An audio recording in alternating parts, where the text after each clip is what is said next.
Hello everyone, welcome to my channel. I hope everyone is having a wonderful day. Before starting the video, please go ahead and hit the subscribe button and give this video. Ridge Forrester has always been the man whose heart lives between two worlds, but this time, his choices might burn them both to the ground. The whispers start softly, a secret phone call, a restless look in his eyes, the kind of tension that only comes when someone's carrying a truth too heavy to hide. Taylor Hayes senses it first. The man she's loved through decades of heartbreak seems distant again, and she knows that look. It's the same one he wore before every storm that ever tore them apart. When she finally presses him for answers, what Ridge confesses is nothing short of a bombshell. A woman from his past is claiming she's pregnant with his child. The words hang in the air like smoke. Taylor's mind spins through memories. Every betrayal, every time she picked up the pieces after Ridge's heart wandered where it shouldn't. But this isn't just another affair or another misunderstanding. This is a new life, a new child, a whole new wound that cuts deeper than the rest. For years, Taylor has fought to believe that maybe, finally, they could build something lasting, something peaceful. That dream crumbles in an instant. Her heart is pounding, her breath unsteady, as the man she trusted tells her that his past has come back to haunt them in the cruelest way. Steffy walks in on the aftermath. Her mother's eyes are full of tears. Her father's face is pale with guilt, and before anyone says a word, she knows it's bad. She's always been her father's defender and her mother's protector, but this time, she feels like she's standing in quicksand. Ridge tries to explain, to assure them both that it might not be what it seems, but the damage is done. Taylor's silence is worse than anger. She just stands there, broken, staring at the man who promised her stability and gave her another disaster instead. Steffy's fury builds with every second.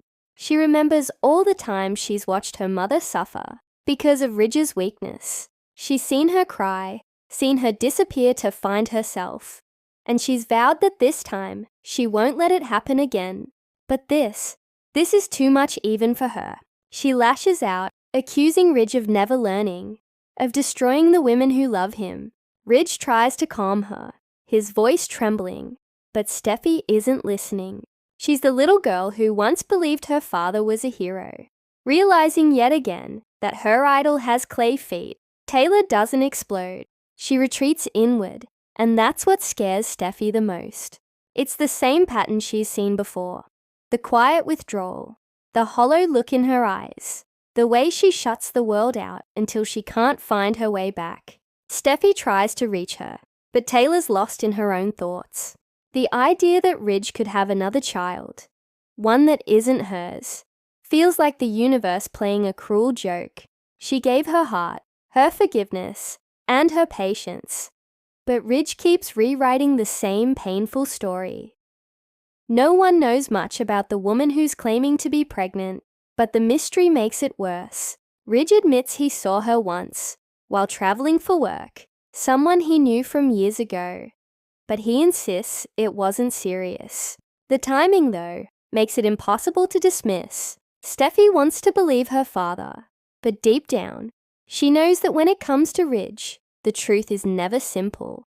If this woman is lying, then why? And if she's telling the truth, what does that mean for all of them? Brooke Logan's name inevitably finds its way into the conversation, because in Los Angeles, it always does. Though Ridge swears Brooke has nothing to do with this, her shadow still looms large.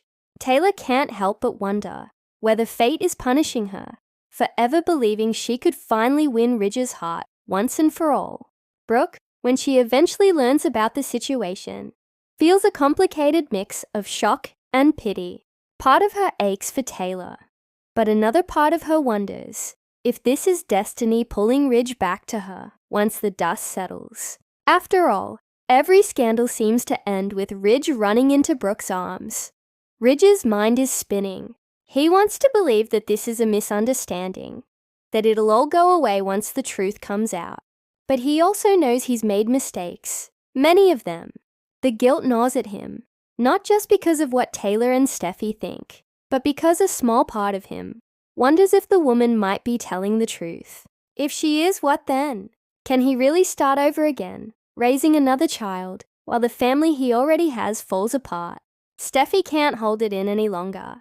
She finds Ridge alone in his office at Forrester Creations, staring blankly at a design sketch, and unleashes the full force of her anger. She accuses him of being reckless, selfish, and blind to the pain he causes. Her voice cracks as she tells him that this time, he's not just breaking her mother's heart, he's breaking hers too. Ridge listens, quiet and ashamed, but every word cuts him open. When she storms out, he's left alone, haunted by the realization that he's become the kind of man he never wanted to be. Meanwhile, Taylor's silence deepens. She avoids everyone, even Steffy, retreating into her thoughts.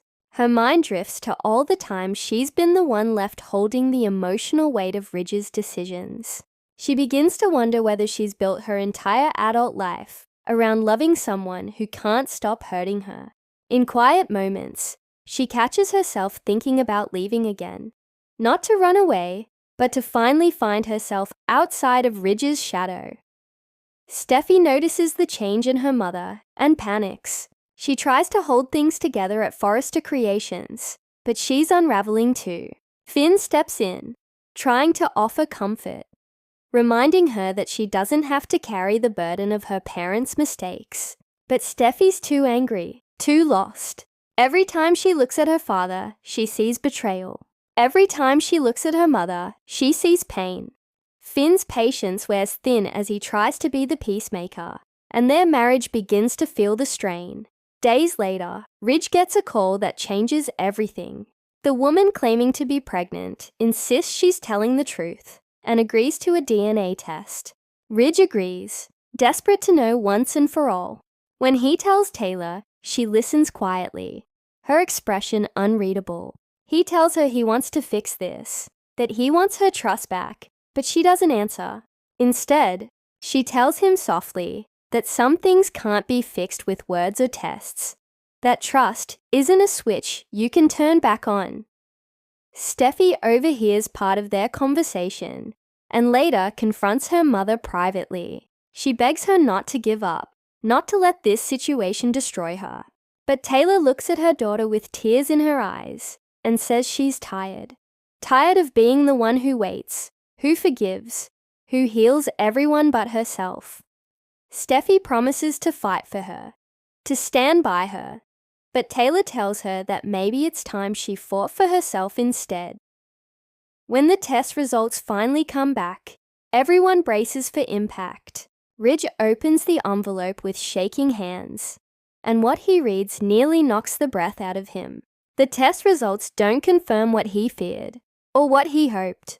Instead, they reveal a disturbing twist.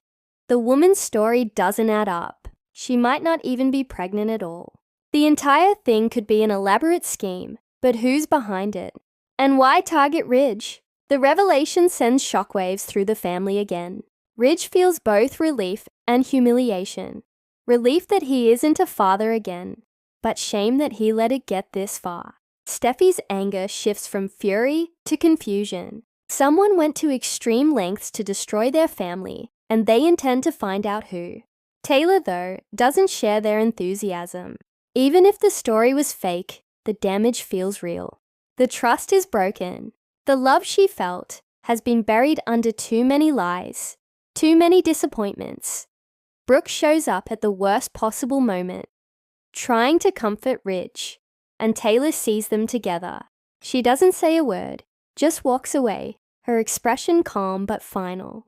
It's the moment Steffy realizes her mother might truly be done this time. In the days that follow, the Forrester mansion feels like a war zone. Ridge tries to fix things with Taylor, but she's already packed her bags. She tells him she's leaving, not because she doesn't love him, but because she finally loves herself enough to stop hurting.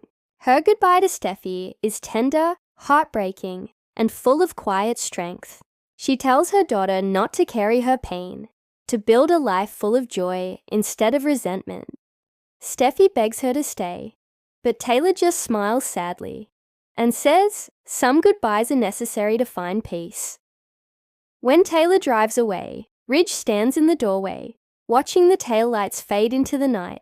He realizes that for the first time, he's truly lost her.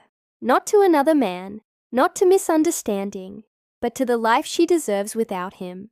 Steffy watches him too, her anger softening into something like pity. She knows her father loves her mother, but love isn't enough when it keeps causing the same scars.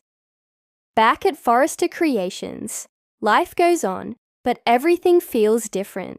Steffy throws herself into work, channeling her pain into design. Ridge stays mostly silent, trying to mend fences, but the distance between them remains. Even Finn notices how haunted Steffy seems, and he worries that the damage done by Ridge's choices may have broken something in her too. The baby bombshell that wasn't real still managed to destroy so much, and in its aftermath, every character is forced to face their own reflection. Ridge must live with what he's done.